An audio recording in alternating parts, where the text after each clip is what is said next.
আপনার এই যে কন্টেন্ট তৈরি করেন এটাকে কেন্দ্র করে কোনো লিমিটেশনস তৈরি হয়, কোনো বাধা আসে, বা আপনার কোনো বাধার গল্প আছে কিনা যেটা আসলে আপনার খুবই এখনো কষ্ট দেয়?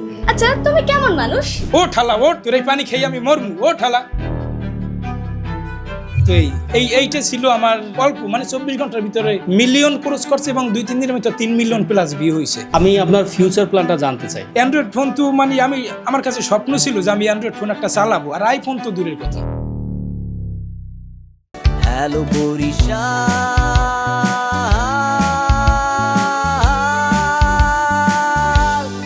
হ্যালো বরিশাল।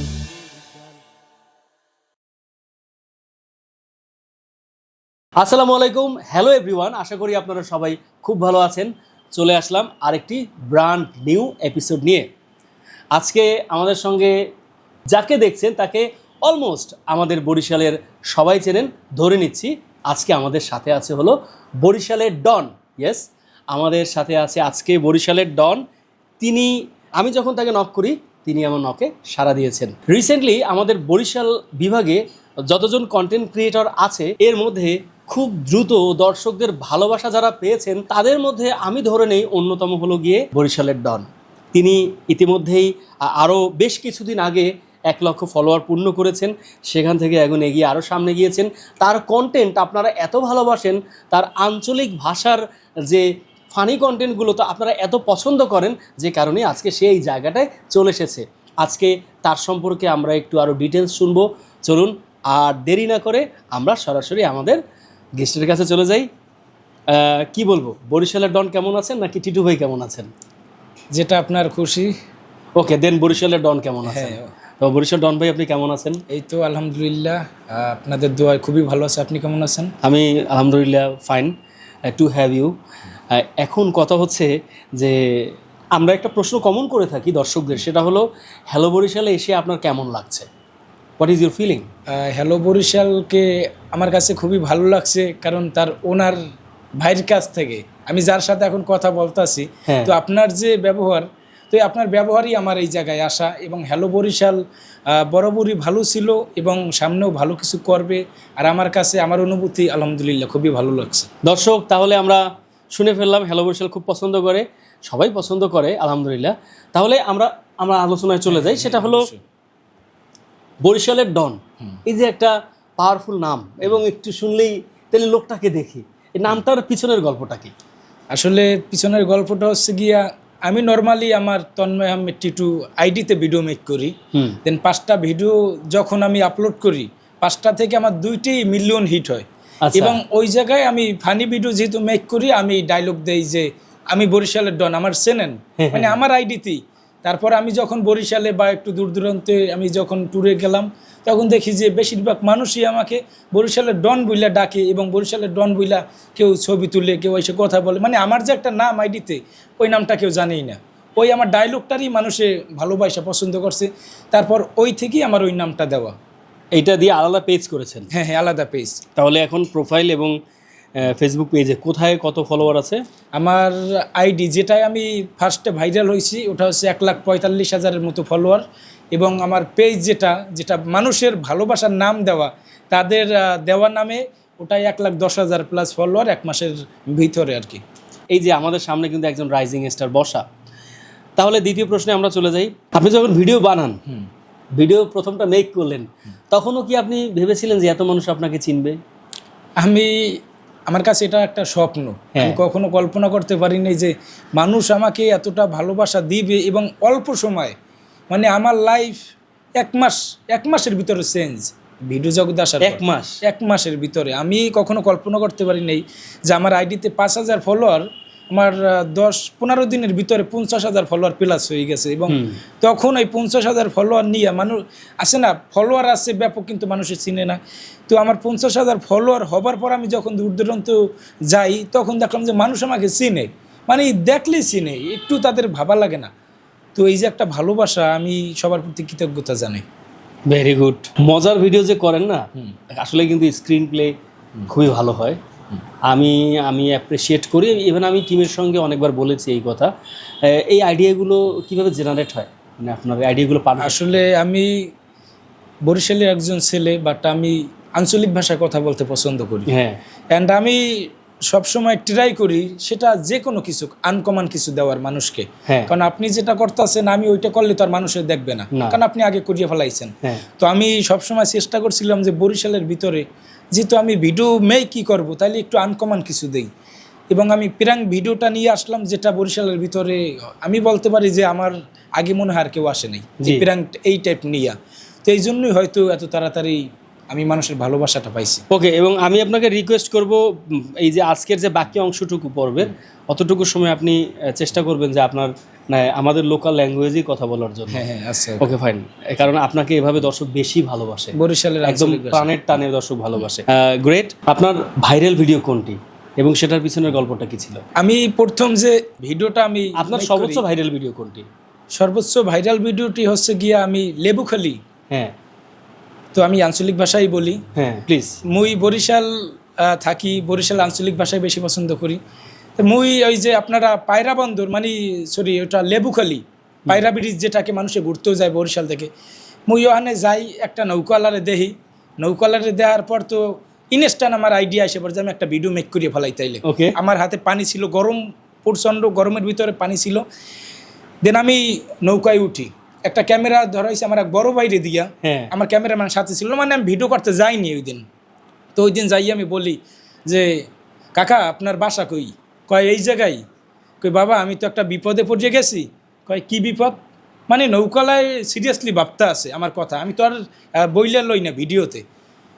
পরে বলতেছি বাবা দেখেন মোর অনেক বড় একটা রোগ, সৌদি আরব মালয়েশিয়া ইটালি সব জায়গায় ডাক্তার দেখাইছি কিন্তু কেউ সুস্থ করতে পারে না। মুই খোয়াবের ঘরে দেখছি, যেটা স্বপ্ন বলে মানুষে, স্বপ্নে আমি দেখছি যে এই যে তোমার হাতের পানিটা এইটা কোনো মুরব্বীরে যদি তুমি খাওয়াও তাহলে তুমি তার জীবনের বদলে তুমি জীবন ফিরিয়ে পাবা।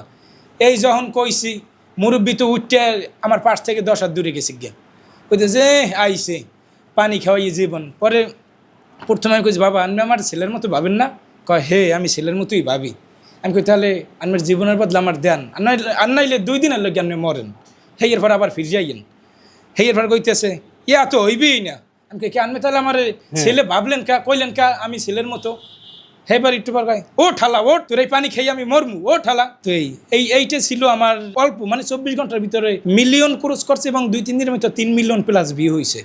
তারপর মানে একদম সর্বোচ্চ যদি আমি বলি যে ভিউ যেটা হয়েছে সেটা হচ্ছে বরিশালের আঞ্চলিক ভাষায় আমার এই ফ্রেন্ডের বিয়েতেই আমি গেছিলাম, যেটা আমার 10 মিলিয়ন ভিউ হয়েছে। তাও এই লাস্ট আপনার 7-8 দিন আগের ভিডিওতে 10 মিলিয়ন 10 মিলিয়ন ভিউ হয়েছে, তাও 2 দিন লাগে নাই, 24 ঘন্টার ভিতরেই 10 মিলিয়ন ভিউ হয়েছে। ওটাই ছিল আমি বিয়েতে গেছি, সাধারণত বরিশালিয়ারা গেলি আতর ধোয়াইয়ে দেয়, তা বন্ধুরা হাত ধোয়াইতে আছে বেইনের আইয়া, আমি তো আবার পাশে বাবা, আমি তাহলে বেইন না হাত ধোয়াইয়ে দিলে তো হইবে না, বন্ধু হোসেও নাই হোসাইয়াও দেওয়া লাগবে। কারণ সে একটু মানে বরিশালিয়া ভাষায় কইছে লঙ্গি পর্যায়ে আইতেন হলে হোকা জাগাই জাগাইয়া হোসাই দিতাম। তো ওই ভিডিওটা মানে এতটা ফানি ছিল আর বেইনে ভাবতেও পারে না যে আমার ক্যামেরা পাশে রাখা আছে। তো ওইটা ছাড়ার সাথে সাথে মানে আমার 1 ঘন্টার ভিতর 500K প্লাস ভিউ, পরের দিন আমার 10 মিলিয়ন ভিউ হয়ে গেছে। এখনো তো চলতেই আছে, এখনো চলতে আছে ভিডিওটা। ভেরি নাইস, গল্পগুলো অন্যরকম। আমরা পরের প্রশ্নে চলে যাচ্ছি, সেটি হলো এমন কোনো ভিডিও আছে যেটা মনে পড়লে এখনো আপনি একা একা হাসেন যে এইটা কি করেছিলাম আমি এই? অবশ্যই আছে, সেটা আমার এই ভিডিওরই আমি একটা আতর নেই, একটা আতর ছিল আমার পকেটে, শুক্রবার দিন নামাজ পড়ছি, আতরটা নিয়ে আমি যখন রাস্তায় বেরোই পটুয়াখালীতে, একটা রিক্সাওয়ালায় মামা মানে রিক্সাটা করে আমি যাইতেছি, তখন যখন যেই জায়গায় দাঁড়াই আমি ভাড়াটা দিতে আসি, তো আমি ভাবলাম তাহলে তার সাথে একটু প্রাঙ্ক করি, দেখি আসলে তার রিয়াকশন কীরকম হয়। তো আমার ফানি ভিডিও তো যেটা পপুলার ডায়লগ সেটা হচ্ছে স্যামসাং কোম্পানি আমার, মানে আমি যে একটা টি শার্ট পরছি আমি বলি আমার এটা স্যামসাং কোম্পানির টি শার্ট, এটা বলি মানুষকে যে প্রাঙ্ক তো প্রাঙ্ক।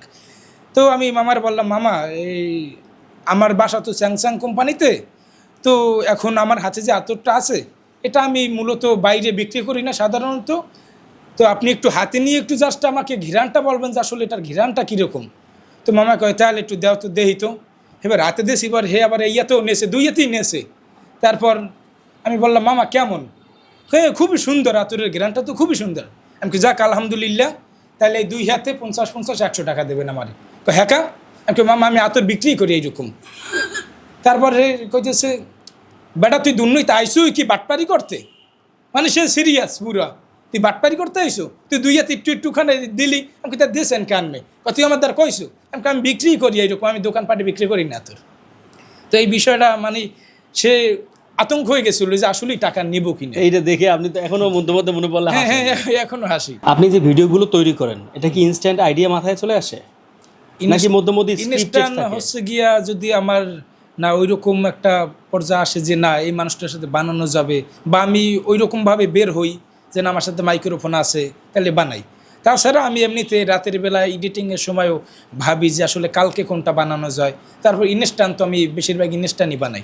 কন্টেন্ট ক্রিয়েশন, আপনি কন্টেন্ট ক্রিয়েটর হিসেবে তো বলা যায় সাকসেসফুলি ইতিমধ্যে আপনি আলহামদুলিল্লাহ আমার জায়গা থেকে। আপনি আপনার জায়গা থেকে সাকসেসফুল। আপনি অনেক গল্প বলছিলেন যে এই অল্প সময় মানুষের অনেক ভালোবাসা পেয়েছে এবং এটা বিভিন্নভাবে বলছিলেন। স্পন্সরশিপ তো মানে হচ্ছে না, পাচ্ছেন? স্পন্সরশিপ সেটা হচ্ছে গিয়ে এখন আমরা বাংলাদেশে যেটা দেখি সেটা হচ্ছে যার পেজে ভিউ বেশি সে তত নক পায় স্পন্সর। কারণ আমি নিজে চাইবো যে আমার ব্র্যান্ডটা এমন একটা পেজ দিয়ে আমি মানে ভিডিও বানাই যার পেজে ভিডিও মেক করলে মিলিয়ন ভিউ হয়, 500 ভিউ হয়। এটা তো স্পন্সর বলতে গেলে পার ডে ব্যাপক আসে, প্রতিদিন নক আসে, কিন্তু আমি একটু ব্র্যান্ড ভ্যালুটা একটু যাচাই করি যাদের ব্র্যান্ডটা ভালো। কারণ আমি একটা নক দিলে যদি আমার মানুষ যায় ভালোবাসার, তারা যেন গিয়ে হয়রানি না হয়, অবশ্যই আমি পাই। আপনার এই যে কন্টেন্ট তৈরি করেন এটাকে কেন্দ্র করে কোনো লিমিটেশনস তৈরি হয়, কোনো বাধা আসে, বা আপনার কোনো বাধার গল্প আছে কিনা যেটা আসলে আপনার খুবই এখনো কষ্ট দেয়? বাধা বলতে আমি কন্টেন্ট জগতে আসার পর তো এই পর্যন্ত তো মানুষে যে পরিমাণ ভালোবাসা দিতে আছে আলহামদুলিল্লাহ। কিছু মানুষ থাকে, এটা কন্টেন্ট জগৎ, যেহেতু আমি একটা ভিডিও পাবলিশ করলে ভিডিওটা মানুষে দেখে ভাইরাল হয়, তো সবার মেন্টালিটি তো আর সেম না, অনেকে সমালোচনা করে আমাকে নিয়ে, তো এইটা আমার কাছে একটু খারাপ লাগে। সমালোচনা যেটা করে সেটার মধ্যে কমন কি আসে যেটা আপনার মনে হয় যে এটা বেশি করে? কমনটা হচ্ছে গিয়া যে আমি যে প্র্যাঙ্ক ভিডিও মেক করি, মানুষে এইটাকে বলে যে হয়রানি করি আমি মানুষকে। আসলে আমি যার সাথে ভিডিও করি তো সে জানে এবং আমি জানি আসলে ভিডিওটা আমাদের কীরকম হয়। কারণ একটা মানুষের পারমিশন ছাড়া আমি কখনো ভিডিও আপলোড করি না, সেটা যদি আমার মিলিয়ন ভিউ হয়ও। এই যে কিছুদিন আগে আমি একটা মানুষের সাথে প্র্যাঙ্ক করছিলাম, তো তার বাসা থেকে নক দিয়েছিল যে ওই দিন মানুষটা মারা গেছে। তো আমি ইনস্ট্যান্ট, ওটাই আমার 2 মিলিয়ন ভিউ ছিল, ইনস্ট্যান্ট আমি ভিডিওটা ডিলিট করে দিই। তো এখন যদি ওই রকম মেন্টালিটি হতো যে না আমার 2 মিলিয়ন ভিউ, আমি তো ভিডিও ডিলিট করতে পারবো না।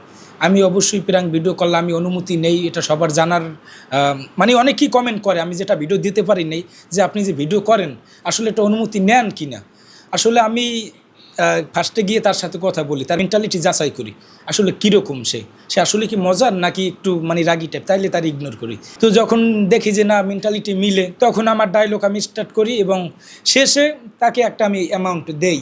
আমি যদি 10 মিনিট তার টাইম লস করি, তাকে একটা অ্যামাউন্ট দেই যাতে সে খুশি থাকে, এবং অনুমতি নেই যে আসলে ভিডিওটা আপলোড করবো কি না, করলে ফেসবুকে দেখবে মিলিয়ন ভিউ হবে, তো সে অনুমতি দেয় যে কোনো সমস্যা নাই। এমনকি অনেকে নাম্বারও দিয়ে দেয় যে তোমার ভিডিও লাগলে আরও আমাকে নক দেবা। আছে না, আপনার বয়স হলে তো আর মানে শখ কমে না। তো এই তো। ওকে, আপনার ফ্যামিলির সাপোর্টটা কেমন পান আপনি কাজে? আমি যদি ফ্যামিলির কথা বলি তাইলে এই পর্যন্ত আসা আমার মায়ের সাপোর্টে আমি এই পর্যন্ত আইছি। তো আমি একজন মধ্যবিত্ত পরিবারের ছেলে, কিন্তু আমি যে এই ইন্টার কমপ্লিট করছি, তারপর ডিগ্রি পড়াশুনো করছি, তো কথা হচ্ছে কি আমার এই পর্যন্ত একটা মধ্যবিত্ত পরিবারের ফ্যামিলিতে একটা, এবং আমার ফ্যামিলিতে আমি বড় ছেলে। আমরা হয়েছি 3 ভাই বোন, আমার বোন ইন্টার কমপ্লিট করছে, ছোটো ভাই 6-এ পড়ে। তো বড় ছেলেকে এই পর্যন্ত রাখা বাসায়, তো এটা আসলে অনেক ফ্যামিলিতে রাখেই না, মধ্যবিত্ত ফ্যামিলিতে তারা ইন্টার কমপ্লিট করে বের করে দেয় জব করো গিয়ে। তো আমার মা আমাকে সাপোর্ট করছে, আমার আব্বু সাপোর্ট করছে যে তুমি করো, তুমি পারবা। এবং এমনকি যে আমি আপনারা বলছি যে আমি 2 দিনের জন্য জাস্ট আমি স্পন্সর আমি ঢাকা গেছি, এমন দিন নাই যে আমি কল দিয়ে না কান্না করছি। মানে রাগের মাথায় বলবে বের হ, চাকরি কর, এখনও বসে থাকো কি জন্য ঘরে। যদি আমি জাস্ট ব্যাগ গুছাই, ব্যাগ তো দিবেই না, উল্টা কান্না আবার শুরু করে দেবে। তো মায়ের সাপোর্ট না পেলে, এবং এমনকি আমি ভিডিওতে আসলে যে আমাকে নিয়ে সমালোচনা করে, মাকে একটা ফেসবুক আইডি খুলে দিছে আমার ভিডিও দেখার জন্য। মার সামনে আসে যখন আমাকে নিয়ে সমালোচনা করে কেউ, তখন মা আমাকে ডাক দিয়া তারপর মা নিয়ে বলে যে বাবা এগুলো কিছু না, ঝড় বন্যা আসবে, তুই আগাইয়ে যা। এই যে সাপোর্ট, এই সাপোর্ট আমি আগাইতে আরও বেশি পারি। That's that spirit. আন্টি, আপনাকে অসংখ্য ধন্যবাদ। আশা করি আপনি ভিডিওটা দেখছেন, এবং হ্যালো বরিশাল থেকে ধন্যবাদ। আপনার কি মনে হয় ভিডিওর কোনটি ইম্পর্টেন্ট, গল্প নাকি অডিও নাকি হলো গিয়ে ভিডিও, কোনটি ইম্পর্টেন্ট, কোনটি ভালো হলে মানুষ দেখবে? ফার্স্টে আমি বলি, আমি যেটা দিয়ে ভাইরাল হয়েছি সেটা হচ্ছে আমার ভয়েস, হ্যাঁ। ভয়েস ওভারটা। ক্যামেরার সামনে আসলে অবশ্যই জড়তা কাজ করা যাবে না, কথাটা এমনভাবে, ভিডিও কোয়ালিটিটা অবশ্যই দরকার, অডিও কোয়ালিটিও দরকার, কিন্তু আপনার কথার ভিতরে যদি লজিক থাকে, হ্যাঁ। মানে কথাটা শুনলে হাসি পায়, তখন ভিডিও কোয়ালিটিটা ম্যাটারই করবে না। কিন্তু ভিডিও কোয়ালিটিটা ম্যাটার করে ভিডিওটা ফর ইউতে নেওয়ার জন্য।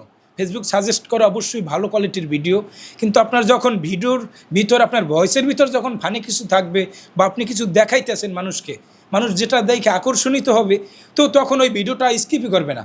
আর এবং যদি আপনি কোয়ালিটি ফুল দিতে আসেন কিন্তু আপনার ভিডিওতে ওই রকম লজিক নেই, তখন ওই ভিডিওটা অবশ্যই দেখবে না। এবং গল্প তো অবশ্যই দরকার, আপনার গল্পটা একদম আনকমন হইতে পারলে, যেটা আমি দেখিনি আমার সামনে আইছে, তো অবশ্যই আমি এটা দেখবো, হয়তো শিখবো, নয়তো হাসবো, এইরকম কিছু দিতে পারলে মানুষ ওই ভিডিওটা মানে তারাই ফর ইউতে নিয়ে দেবে।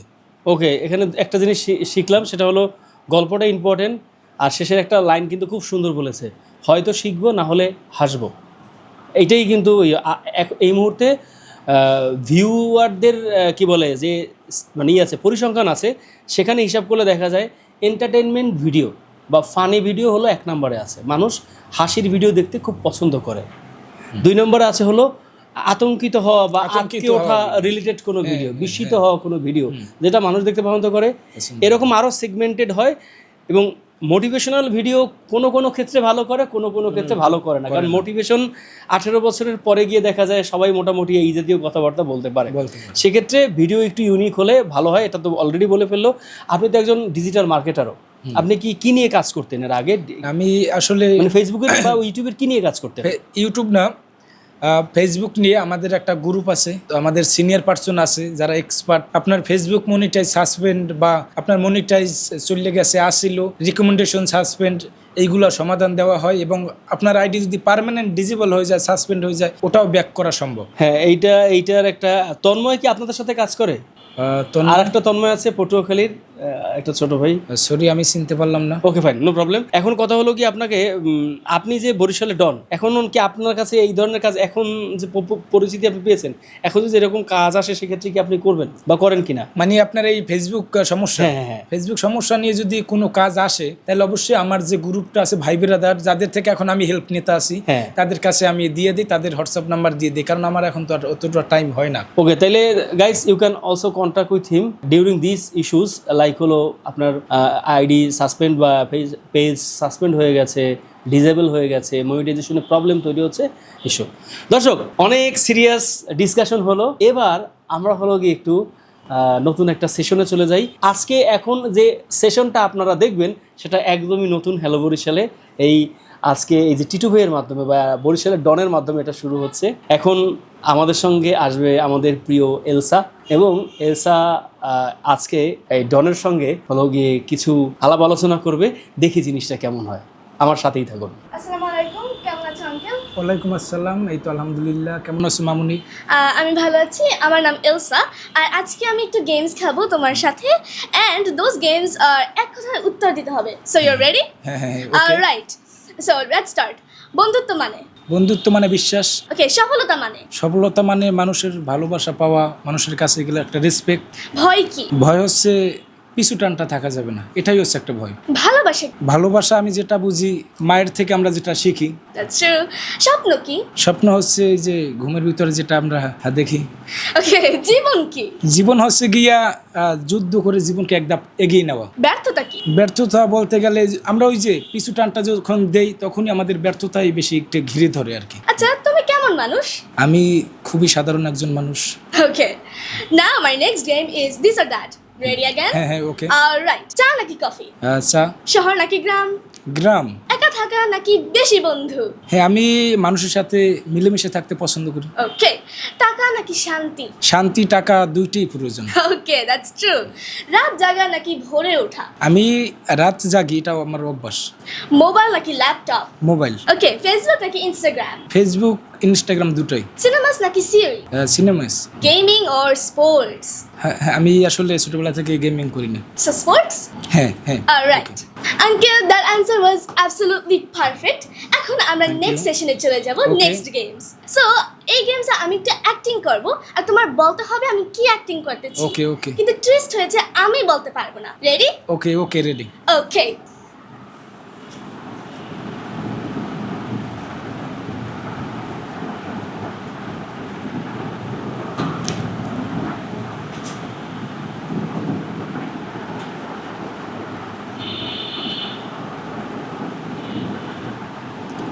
আবার আবার ফার্স্ট থেকে। Alright, of course.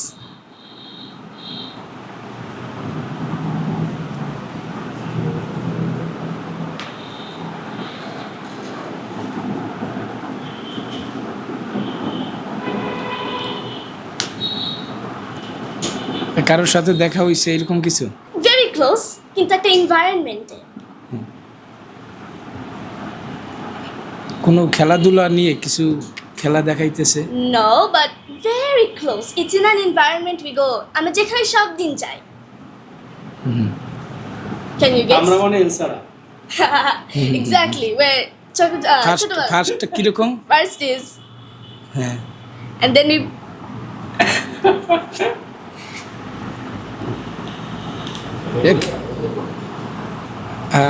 সরি, এটা আমি Okay, এটা হয়েছে স্কুলে যাওয়া।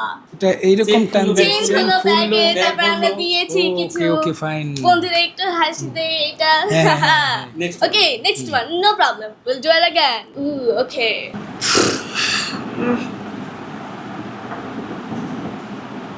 Can you guess?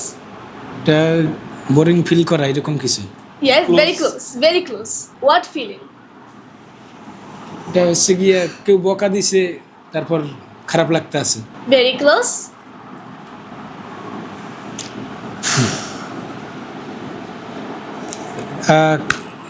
এইরকমটা হয় যখন স্কুল কলেজে যদি স্যাররা বকা দেয়, তখন এইরকম একটু করে আমরা একটু রাগ করি, এরকম কিছু? হ্যাঁ, exactly, রাগ হওয়া। হ্যাঁ, এটাই রাগ হওয়া। হয়েছে। You got the answer correct. Next one. Okay.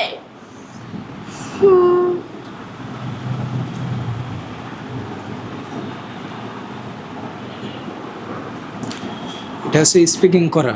হ্যাঁ, yes. Yes, কথা বলা। exactly. ভাষণ দেওয়া। Okay, this one. You must get this one right. এটা হচ্ছে কারো বাসায় গিয়ে দরজা বেল দেওয়া। No, no, no. তাইলে It's very trending right now. Everyone is screaming about it. ও আচ্ছা আচ্ছা, এটা কি জুলাইয়ের কিছু? No, তাইলে it's very, how do I say?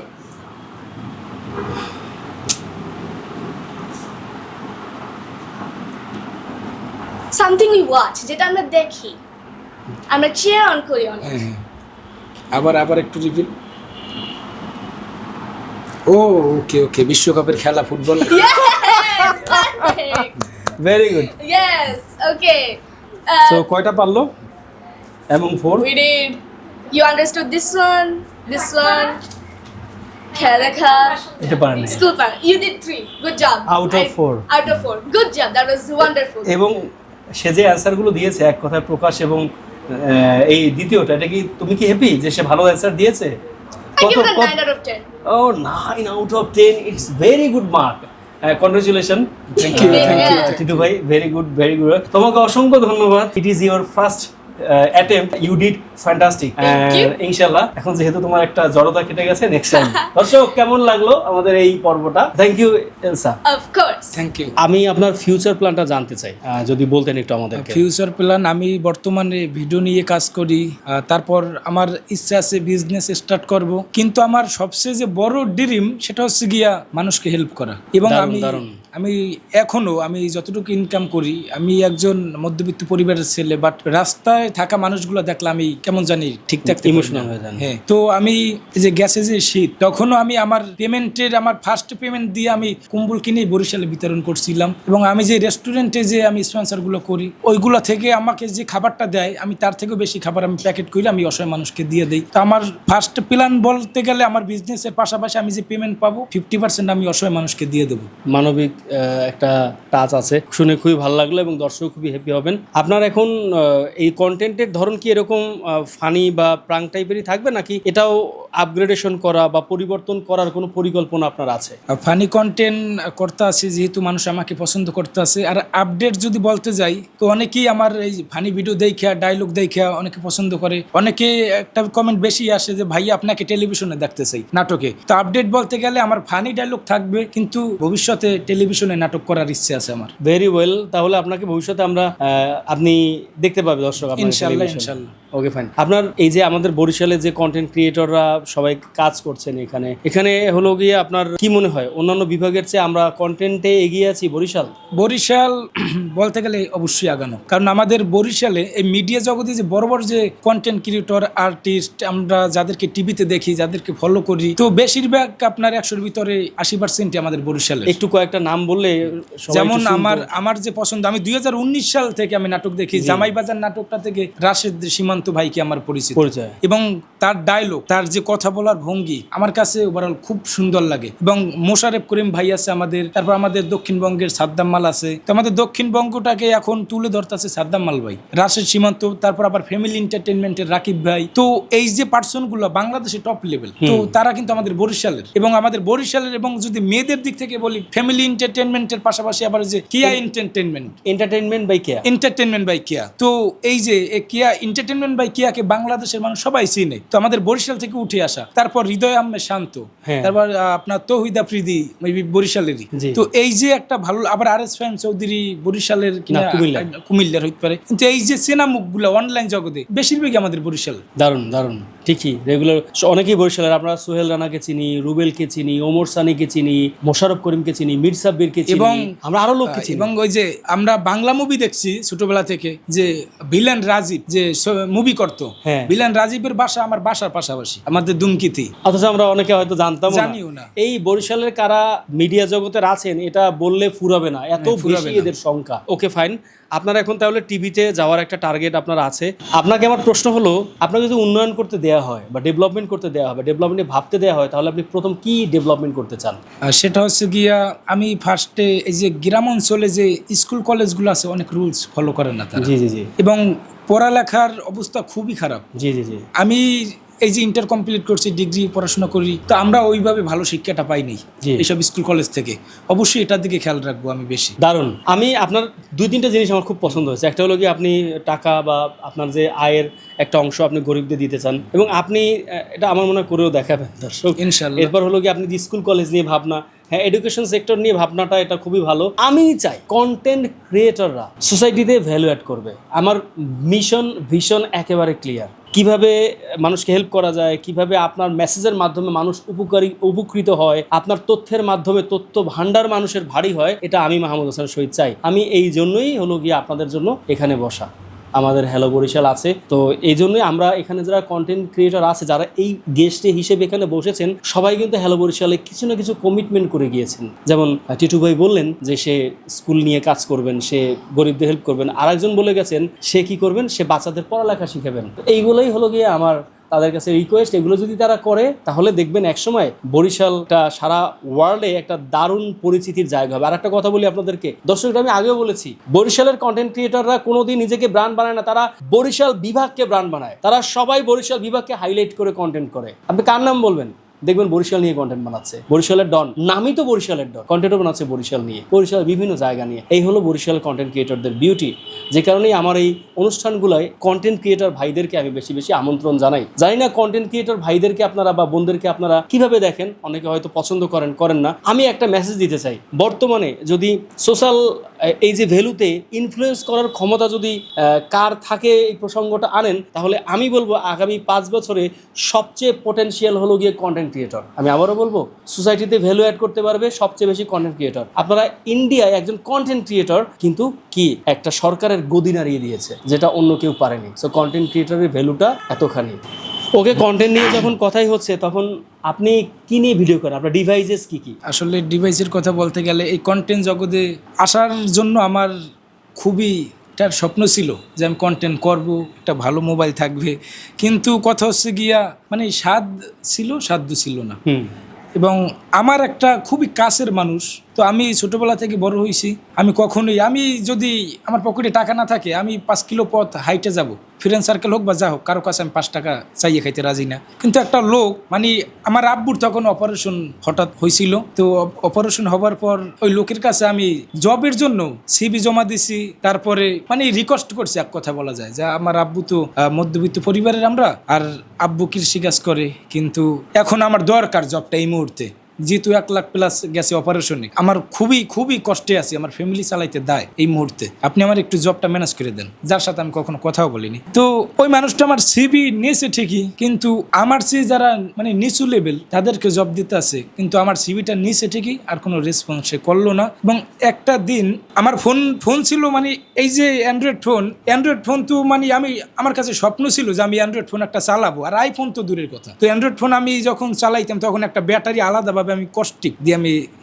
চালাইতাম, তো তখন মানে 20 মিনিট ব্যাকআপ পাইতাম মোবাইলটায়। তখন উনি আমারে বললো যে এই মোবাইলটা মনে হয় ওনার রেডমি ফোন ছিল, এই মোবাইলটার দাম হয়েছে 15,000 টাকা, চালাইছো জীবনে। তো মধ্যবিত্তই, এবং আমরা অনেক কিছুই টাকার কাছে হেরে যাই, আমাদের স্বপ্ন, এবং আমরা অনেক কথা বলতে পারি না টাকার কাছে। তো তখন নিজের কাছে খারাপ লাগলো যে সত্যি বলছে, আমার পকেটে একটা অ্যান্ড্রয়েড ফোন কস্টিপ লাগানো, ব্যাটারি 20 মিনিট ব্যাকআপ পাই না। আর তখন হচ্ছে আব্বুর অপারেশন, এবং আমার ইচ্ছা ছিল যে আমি কন্টেন্ট করব, মানুষ আমাকে চিনবে, এবং যেই জায়গায় গিয়ে অবহেলিত হয়েছি ওই জায়গায় গিয়ে আমি বসবো। তো ওই মানুষটার কাছে ওই যে একটা প্রথম এটা যখন আমাকে মোবাইল নিয়ে খোটা দেয়, তারপর ক্যামেরা, তো এগুলো তো আমার কাছে অনেক বড়, মানে এখন এই মুহূর্তে 50 তলা বিল্ডিং এর মালিক, এটা বিশাল স্বপ্ন আমার কাছে, আমি এটা পারবো জীবনে, এটা আমার কাছে আমি এটা কল্পনাও করিনি। তো এই কথা বলার পর ওই মানুষটার কাছে আমার আব্বু যখন আবার অপারেশন হয়, তখন আমি গিয়া জবের জন্য রিকোয়েস্ট করি অনেক, আর আম্মু এমনভাবে রিকোয়েস্ট করছে মানে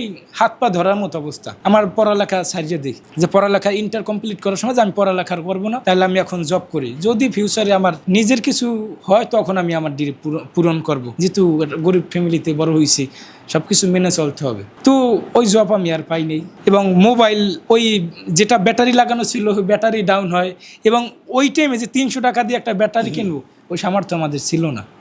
এবং আমি হচ্ছে গিয়ে আমার বাবা মায়ের থেকে আমি কিছু নিয়ে যে আমার ড্রিম পূরণ করব, এই চাপটা আমি কখনো বাসায় দিইনি। কিন্তু আমার একটা খারাপ অভ্যাস ছিল যে যেটা আমি একবার মানে টার্গেট করি ওটা আমি কিনি, হয়তো এখন বা 1 বছর পর। কিন্তু আমাদের এই সমাজে হয় যে আসলে আমরা যারা গরিব ফ্যামিলির না পাই সঠিক বিচার, আর না পাই সম্মান মানুষের কাছে, আমরা যদি কোনো জায়গায় অবহেলিত হই, আমাদের বাবা মাকে কেউ যদি খারাপ কিছু বলে, সেটা হোক বা আশেপাশের নেতা বা কারো কাছে গিয়ে যদি আমরা বিচার দিই, কোনো ভ্যালু নেই, কোনো লাভ নাই, কোনো বিচার হবে না। আপনার পকেটে টাকা থাকবে, আপনার বিচার হবে, আপনাকে যে ইগনোর করছে সেও আপনাকে ডাকবে। কিন্তু আমার কাছে এখন ভালো লাগে যে মানুষটা আমার একটা সময় ইগনোর করতো, যে তুই একটা মোবাইল চালাতে পারবি, এটার দাম 15,000 টাকা, ওই মানুষটা আমার ইনভাইট করে বারবার, মানে তার বাসায় একদিন বেড়াইতে আসো, একবেলা খাও, সেই মানুষটা ইনভাইট করে, এবং সে আমাকে বলে যে তুমি আমার এক এলাকার, তুমি আমার এলাকার গর্ব। তো এটা সবই মানুষের ভালোবাসায় রয়েছে। আর কথা হচ্ছে গিয়া ওই টাইমে আমার জীবনে সবচেয়ে খারাপ ছিল যে মানে তখন তো আব্বু আম্মুর মেন্টালিটি খুবই অবস্থা খারাপ। আব্বুকে ঢাকা নিয়ে গেছে, আমাদের টিনের ঘর কিন্তু 2টা বাড়ি আমাদের, তো একটা বাড়ি বিক্রি করার মতো অবস্থা, একটা বাড়ি বিক্রি করে দিব আব্বুর অপারেশন। আমার রিলেটিভরা মোটামুটি খুবই ভালো লেভেলে আছে, কিন্তু মানে 50,000 টাকা চাওয়ার পর তাদের সাথে সম্পর্ক কেমন জানি বিচ্ছিন্ন হয়ে যেতেছে। তো অনেকের কল দেয়, কল রিসিভ করে না, আমার আপন অনেক মানুষের কল দিলাম, কল রিসিভ করে না। এই তো কল মানে বলতেছে এই জানাইতেছি, তোমার জানাইতেছি। ওই দেখি আব্বুর অপারেশন তখন 5টা বাজে স্টার্ট করবে, আমি সকাল থেকে কল দিই, আমার আত্মীয়-স্বজন 50,000 টাকাই তো। 50,000 টাকার জন্য তারা বাড়িটা বিক্রি করতে বলতেছে, তাহলে বাড়িটা দাও, আমি 50,000 টাকা দিই। এই কথা বলছে, এই কথা বলতে আছে। বাড়িটা যখন বিক্রি করতে বললো তখন খারাপ লাগছে নিজের কাছে। হ্যাঁ, খারাপ লাগারই কথা, মানে এটা 50 টাকার জন্য। এটা আব্বুর ছিল বাবার দেওয়া জায়গা, তো ওইটা বিক্রি করি আব্বুর অপারেশন শেষে আমরা যখন টাকা পাইনি তখন আমরা ওই সিদ্ধান্তটা নেই আচ্ছা তাইলে বাড়িটাই বিক্রি করে দিই, আব্বু বাঁচতে বাড়ি হবে। যখন বাড়িতে বিক্রি করার কথা উঠে তখন টাকা দেওয়ার জন্য যখন আমরা সিদ্ধান্ত নিই যে না অপারেশন তো লাগবে, বাড়িটা বিক্রি করি, তখন দেখি যে আশেপাশে অনেকজন কল করে টাকা কখন নিবা বা বাড়িটা কিভাবে কি দিতে চাও। মানে তাদের কাছেই আমি আগে বলছি যে আমার কিছু টাকা দেন, 1 মাস টাইম লাগবে, আমরা একটু ম্যানেজ করে দিয়ে দেবো বুঝলি। কিন্তু তাদের কাছে আমরা ওই রেসপন্সটা পাই নাই। তখন থেকে মানে আমি তো বড় ছেলে, তখন আব্বু আম্মু অনেক চাপ দিত, চাপ বলতে কাজের চাপ। কষ্টে আম্মু বলতো যে বড় ছেলে, আশেপাশে তো পোলা পাইনি অনেক আগে নামিয়ে গেছে, তুই এখনো নামো না। তবে হাসি মুখে আব্বু আম্মু যখন এগুলো বলতো আমি বুঝতাম না আসলে কষ্টই বলতে আছে। আমি হয়তো হেডফোন ইউজ করতাম, নয়তো আমি বাসা থেকে এক জায়গায় চলে যেতাম। রাত্রে হইলে আমি ভাবতাম, আমার বেশিরভাগকে ঘুমটা হারাম হইতে এই ভাবতে যে আমার আব্বু একা কষ্ট করে ফ্যামিলিটার জন্য এবং অপারেশনের জন্য বাড়িটা বিক্রি করা লাগবে, তো ভাবতাম আর কানতাম, কিন্তু আমি বুঝতে দিতাম না। এক পাশে আব্বু আম্মু ওইটা বলতো চাকরির জন্য, আমরা চাইলি তখন যেখানে চাকরি পাই না সিভি জমা দিলে অন্তত টাকা লাগবে। তো তখন থেকে শেখা যে আসলে সময় খারাপ হলে 5 টাকা দিয়েও কেউ হেল্প করে না। এবং বিচার, এই সমাজে বিচার করতে হলে অবশ্যই আপনার ক্ষমতা থাকতে হবে। টাকা থাকলে ইম্পসিবল কিছু নাই, সব পসিবল। টাকা থাকলে সব পসিবল। এই যে অনেক নেতারা বলে টাকা দিয়ে কিনতে পারে না, সবাইই কেনা সম্ভব, শুধু বাজেটের একটু কম বেশি। আপনার একজনের বাজেট 1 লাখ হলে আপনি সে বলবে না আমাকে কিনতে পারবে না, 50 দিলে বলবে আমার কিনতে পারবে না, 1 লাখ দেন কিনতে পারবে। তো ওই থেকেই আমার তো উঠে আসা। এখন আমি যেই জায়গা, আমি তাদের উদ্দেশ্যে বলতে চাই যারা একটা সময় ইগনোর করছে, তারা যেই জায়গায় যায় গিয়ে ওয়েটিং করতে হয় যে ওই জায়গায় ঢুকবে বসবে, ওই জায়গায় আল্লাহর রহমত আমার ওয়েটিং করা লাগে না। মানুষ ভিড় হইলো, আমার 2 মিনিটের জন্য আমি গেল, আমাকে সবার আগে দেয়, আগে সিরিয়াল দিয়ে আমার কথা শুনে সবার আগে। খুবই কষ্টের আর কি, আপনি জীবনটাকে খুবই কাছ থেকে দেখে আসছেন, যে কারণে এইটা হয়তো এই যে সফলতাটা এখন হচ্ছে, এই সফলতার পিছনে কিন্তু অন্যতম কারণ এটা হতে পারে, কারণ এইটা ওনাকে স্পিড আপ করেছে, ওনার স্পিরিটটা বাড়িয়েছে টু মুভ অন। দর্শক, এই যে গল্পগুলো, এই গল্পগুলোই আমরা আপনাদেরকে শোনাতে চাই, সো দ্যাট আপনারা গল্পগুলো থেকে কিছু জিনিস পান, হয় আপনার নিজের জন্য শিক্ষণীয় কিছু যদি থাকুক, না হলে অন্যের গল্প থেকে আপনি উৎসাহিত হলে তাও ভালো। তো হ্যালো বরিশাল এভাবেই কাজ করে যাচ্ছে। আমাদের প্রিয় content creator, our very own বরিশালের ডন, আজকে আমাদের হ্যালো বরিশালের সাথে এই যে পর্বটা করলো, এজন্য আমি কৃতজ্ঞতা জানাই টিটু ভাইকে। টিটু ভাই, আপনার জন্যই অফিস সব সময়ের জন্য ওপেন। আপনি যখন বরিশাল আসবেন, আপনি তো বরিশালের একেবারেই কাছে বলা যায় বরিশালেই, তখনই আপনি এসে আমাদের সঙ্গে দেখা করবেন। তো ভালো থাকবেন।